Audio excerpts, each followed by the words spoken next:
Obviously had a lot of questions about the windsurfer since we started launching some photos and videos of it. So I want to try to answer as many of your questions as I can. Basically the idea behind this, at least our concept behind it, is simplicity. So a package that's really easy to put together, no rigging components, no lines, no bars, everything is just in one unit. You pump it up and you go. It also comes in one size, 4 square meters. It's all you need. You can spill the wind as you get powered up, but it makes enough power that you can get going pretty darn easily. A lot of questions have been about, do you have to foil? Can you use it on an SUP? Can you use it on a normal windsurfer? Can you use it on a skateboard? Kind of all of the above. You can definitely foil on it, and foiling makes the most sense in terms of how much power you can make with a 4 meter and how much resistance a foil board makes. So they really fit nicely together. But it is a lot of fun on an SUP. If you have a big touring board, you know how difficult it is and how it's not much fun to paddle when it's windy. Even 5 or 10 knots on a stand-up paddleboard isn't much fun. With this, you can turn it into a lot of fun. So yes, it's easy. Just take your big board and you go. You can go downwind, you can go upwind. Can you go upwind with it? Yeah, absolutely. Especially on a foil, you can fly upwind. But even on an SUP, you can go back and forth upwind, no problem at all. So another question is, do you need a harness? You don't need a harness. There's so little resistance with this. Once you get going, it's actually creating lift, and this whole thing weighs absolutely nothing at all. That's the beauty of having no boom, no hardware. It's really light in the hands. I can sail for hours with no harness at all, easy on the hands. So no harness lines, no harness, no boom. We've got handles, nice soft handles all along the strut, so you can handle it easily. There's nothing to hit yourself on, nothing to ding your board with. And it packs up into a little tiny backpack, which makes it very, very convenient. Another question that we've had is, what happens if you let go of it?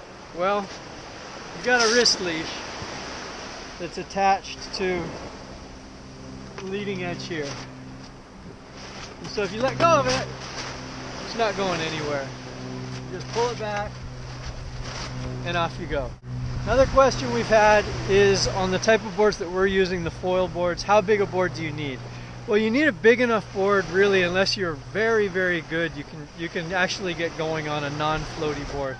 But you want a floater. You want something you can climb up on, get to your knees, quickly stand up, and then use the wing to get you going. So I'm on a 95 liter most of the time. I think most people will be on 95 to 135, somewhere in that range, if they're on a foil board. A really common question is, how much wind do you need? Well, to foil with this 4 meter, I need 12 knots of wind. So enough wind to get going on slalom gear, enough wind to go kiting, but not crazy strong wind. Enough that you've got a few white caps and you can pump it onto a plane and go. Using a fairly big foil. If you're going to use a kite foil, you're going to need more wind. If you're going to use a surf foil like what I'm using basically what we call our XL foil at Naish. If you use a bigger foil, like a big downwind foil, you can go in even lighter wind. So it depends how much wind, how big you are, how big a wing you're using. In terms of going on a stand-up paddleboard, a couple of knots and you're going. In 5 knots, you're already going faster than you can paddle. So really light wind. How much wind do you want to go in? You don't want to go in crazy strong winds. It's not really designed for that, but you clearly can. Today is gusting to probably 25, and I'm still on the 4 meter. You don't need to change sizes. You can just feather it. So you can use one wing for basically everything. You don't need a 2 and a 3 and a 4 and a 5. And yeah, again, simplicity is the idea. So basically the board that I've been riding, this is a 95 liter SUP foil board. It's designed for SUP downwinders and SUP wave riding on a foil. I use foot straps. You don't have to use foot straps. You can go without. So if you have a stand-up paddleboard, foil board, that'll work absolutely perfectly. I recommend using a leash on the board and a leash on the wing, just in case. Some people don't think you need it, but you can definitely get yourself into situations where you want to be connected to both. There have been questions, can I use it on the snow? Can I use it on my skateboard? Can I use it with ice skates? Sure. I mean, again, handheld wings have been around for decades. The first wing that I tried like this was actually in 1981 in Kailua. And then of course there was the Wind Weapon, which was a similar rigid structure wing that connected to the board, not a free-held inflated wing. But yeah, you could use this on a skateboard, you could use it on a snowboard, you could use it on skis. It's probably not something you want to be dragging on the ground a lot because it is inflated. We do have Kevlar reinforced patches on the leading edge on the wingtips, so for abrasion against the ground, against your board, etc. So if you're really good, absolutely. But it wouldn't take long dragging it along the street to probably destroy the leading edge. So it's water recommended, I'd say. The question is, do we need a window? Why is there no window in it? I find the vast majority of the time you know where you're going, and if you want to see where you're going, you just lift it up like that while you're riding.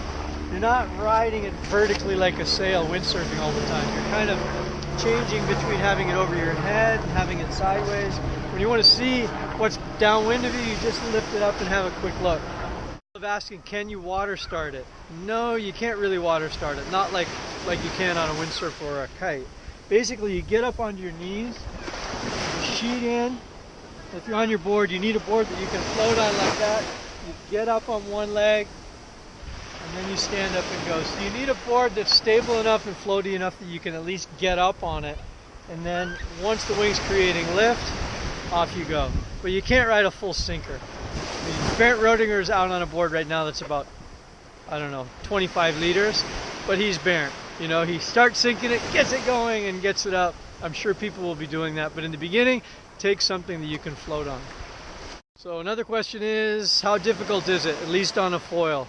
I wouldn't want to learn how to foil on this. So you want to know how to get up on a foil, either windsurfing or preferably surfing or stand up, and learn that whole balance of being on the wing, and then transitioning to this would be pretty easy. So if you don't have access to waves and you want to do it, get behind a boat or a jet ski or something and get that feeling of getting up on the wing, and then bring the wing surfer and the wind element into it after that. But I think trying to combine all of this for the very first time would be pretty difficult. So a very common question is, when are they going to be available? They're in production now. They're going to be available in limited quantities in the third week of May, and then commercially by the beginning, mid-June, depending on where you live in the world. And be worth the wait. They're fun. People have asked, is this going to replace windsurfing or replace kiting? Should they get rid of all their old gear? No, this isn't a replacement of windsurfing or kite surfing. It's an addition. It's something fun, new, different, with the emphasis on simplicity. The fact that you pump it up with one pump and off you go. No boom, no rigging, no lines, no strings attached. The simplicity is attractive. The performance level, are you going to go as fast as you can windsurfing, jump as high as you can kiting? No. Absolutely not. This is a complement to those. It's something different. Ask, can you jump it? Well, yeah, probably if you were going really fast and a lot of wind, but you have to remember it's only 4 square meters. So you're not going to go crazy high, and that's not really the point. But yeah, guys will be jumping them. For me, it's just about carving around, using the wind and water and especially foils in a new way. And for bringing wind into people's lives that have bought stand-up paddle boards that have never experienced windsurfing or kiting, this will give them a transition into those sports. So a lot of people have asked, how is it on a downwinder? Well, I can tell you it's a lot more fun on a downwinder than paddling. I've never been a huge fan of downwinders, although I appreciate it. It's way too much work for me. This makes it fun. So you can basically fly downwind. Instead of just struggling to catch the bumps, you're just connecting the bumps from one to another. So it adds a whole new dimension of playfulness and ease to doing a downwinder, whether you're on a foil or whether you're on a stand-up. It makes it a lot of fun. But downwind is not the only direction. You can go upwind like a son of a bitch on these things. Some people commented it looks heavy, it looks hard on your arms, looks like you'd run out of strength in 5 minutes. Now this thing, again, because there's no boom, no rigging, this doesn't weigh anything at all. And when you're riding, it's actually creating lift. It's lifting your arms. So there's not a lot of pull. So it's not something you need a lot of strength to do. You'll build up to it for sure. But at least on a foil cruising around, I can go for hours and never even think about my arms. So no, it's easy on the hands and very lightweight.